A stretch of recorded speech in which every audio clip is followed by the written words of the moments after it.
Hello दोस्तों, सभी को गुड मॉर्निंग। स्वागत करते हैं आपके अपने यूट्यूब चैनल हम नहीं पढ़ेंगे में। लेकिन दोस्तों, अगर नौकरी लेना है और सपने को पूरा करना है तो पढ़ना तो पड़ेगा ही।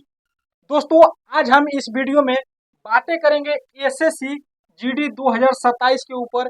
क्या है उन लोगों के लिए बुरी खबर, आइए इस वीडियो में पूरी तरीके से जानते हैं और देखते हैं क्या क्या जो क्राइटेरिया दिया गया है अग्निवीरों के लिए। जो इसमें 50% का आरक्षण की बात हो रही है, जैसा कि नोटिस भी आ चुका है इसका। एज लिमिट के बारे में, सीएपीएफ के बारे में, जो उसमें जितने सारे फोर्सेस हैं उनके बारे में क्या है इनका क्राइटेरिया, पूरी जानकारी देंगे। वीडियो में लास्ट तक बने रहिएगा। आइए देखते हैं। ठीक है दोस्तों, तो अग्निवीर को 50% की छूट मिलेगा। किसमें दोस्तों? एसएससी जीडी में। ठीक है, एसएससी जीडी में जो ये पहला बैच गया है उनका कार्यकाल 4 वर्षों का, आप लोग जानते ही हैं कि 4 वर्षों का हो चुका है। तो 4 वर्ष पूरा करने के बाद अब लोग वो रिटायर आ रहे हैं, तो उन लोगों को एसएससी जीडी में 50% की छूट की बातें चल रही है, ऐसा नोटिस भी आया हुआ है। ठीक है दोस्तों, तो जब 50% की छूट इन लोगों को ही मिल जाएगी तो बाकी जो फ्रेश बच्चे हैं उन लोगों के लिए तो कंपटीशन बहुत ज़्यादा बढ़ जाएगी। क्यों बढ़ जाएगी? क्योंकि इन लोगों के लिए ना ही एग्जाम है, ना ही एग्जाम है, ना ही पीईटी है। ठीक है, ना ही पीईटी है और ना ही पीएसटी है। ठीक है, ये कुछ भी नहीं है इन लोगों के लिए।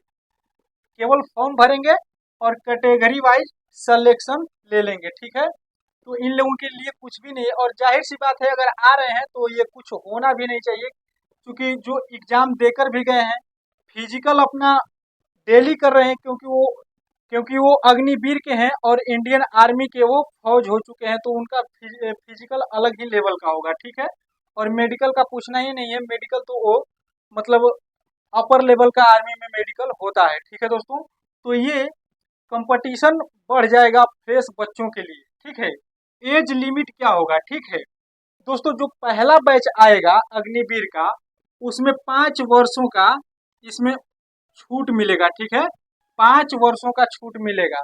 इसमें अग्निवीर का जो पहला बैच आ रहा है उन लोगों के लिए। जिस तरीके से अब दूसरा बैच आएगा तो उसमें 3 वर्ष हो जाएगा। ठीक है, 3 वर्ष हो जाएगा छूट।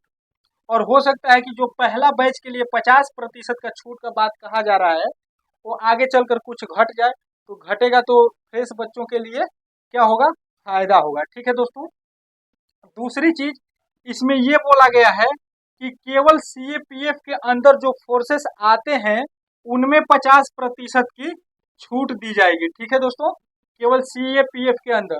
तो सीएपीएफ के अंदर दोस्तों बहुत सारी फोर्सें आती हैं। ठीक है, बहुत सारी फोर्स आती हैं सीएपीएफ के अंदर, जैसे कि बीएसएफ। ठीक है, बीएसएफ, एसएसबी। ठीक है, आईटीबीपी, आईटीबीपी। ठीक है, उसके बाद सीआरपीएफ, सीआरपीएफ।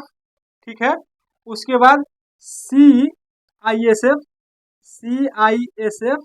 ठीक है, उसके बाद असम राइफल यानी कि एआर। ठीक है, देख रहे हैं 1 2 3 4 5 6। अब बताइए कि 6 फोर्सेस में जब 50% का आरक्षण मिल जाएगा इन लोगों को, तब उसमें बचेगा क्या? एसएससी जीडी में क्या बचेगा? देखिए, उसमें बचेगा सिर्फ एसएसएफ बचेगा, एनआईए बचेगा। ठीक है, और उसके बाद एनआईए के बाद एनसीबी बचेगा। ठीक है, एनसीबी बचेगा। और एनसीबी जब बचेगा, ये 3 फोर्स जब बचेगा, तो ये तीनों फोर्स का जानते ही है कि इसका मेरिट ऑल इंडिया बनता है। ठीक है, इसका मेरिट ऑल इंडिया बनता है, इसका मेरिट ऑल इंडिया पे बनता है। तो इसका मेरिट तो अपने आप में हाई जाता है, क्योंकि मैं इसका एग्जाम दे चुका हूँ और 3 3 बार मेरिट में छट चुका हूँ। 2 बार मेरिट में और 1 बार मेडिकल में। ठीक है, तो मुझसे बेहतर इसके बारे में, एसएससी जीडी के बारे में कोई नहीं जानता है। ठीक है, क्योंकि एक बार मेरिट में छटा सरकार की वजह से। मेरा एनसीसी था और एनसीसी का मार्क्स उस वर्ष नहीं जोड़ा था। ठीक है, एनसीसी था और एनसीसी का मार्क्स उस वर्ष नहीं जोड़ा जिस वर्ष मैं मेरिट में छटा, और जिस वर्ष एनसीसी का मार्क्स जोड़ा उस वर्ष मुझे मेडिकल में मतलब कि डिस्क्वालीफाई कर दिया गया। ठीक है, जिस जिस मेडिकल में मैं पहली बार फिट था उसी मेडिकल में मेरे को डिस्क्वालीफाई कर दिया गया था। ठीक है, तो आप लोगों को इतना बात तो समझ में आ गया होगा। ठीक है दोस्तों, क्या है क्राइटेरिया, ठीक है, लास्ट टर्म देखते हैं क्या है क्राइटेरिया। तो दोस्तों इन लोगों के लिए कुछ भी नहीं है, केवल फॉर्म भरेंगे और फॉर्म के आधार पे इन लोगों को जितना 50% होगा उसके हिसाब से इनको कैटेगरी वाइज अपना सीट बांट दिया जाएगा। जो फ्रेश बच्चे हैं उनके लिए दोस्तों होता है पहले एग्जाम होगा, पहले परीक्षा होगा, ठीक है, पहले परीक्षा होगा, उसके बाद दोस्तों फिजिकल होगा, ठीक है, फिजिकल होगा यानी कि पीईटी, और उसके बाद मेडिकल टेस्ट होता है, मेडिकल टेस्ट, और उसके बाद डॉक्यूमेंट वेरिफिकेशन, ठीक है, और उसके बाद लास्ट में मेरिट। इसका मेरिट 2-3 बार बनता है, ठीक है, एक बार एग्जाम का बनेगा, तो फिर उसके बाद एक बार पीईटी का मेरिट देता है, फिर उसके बाद मेडिकल आने के बाद भी एक बार देता है, उसके बाद लास्ट में देता है मेरिट, ठीक है, तो ये 2-3 बार मेरिट देता है, ठीक है।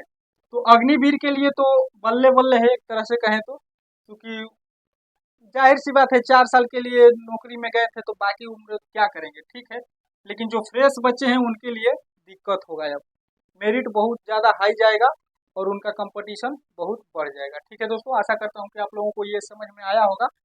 और जो बच्चे एसएससीजीडी की तैयारी कर रहे हैं, हम नहीं करा रहे हैं भाई, लेकिन जो कर रहे हैं वो जोर जान लगा के पूर्ण रूप से करें, क्योंकि कंपटीशन बहुत हाई होने वाला है, ठीक है, 27 में। मिलते हैं अगले वीडियो में, तब तक के लिए जय हिंद।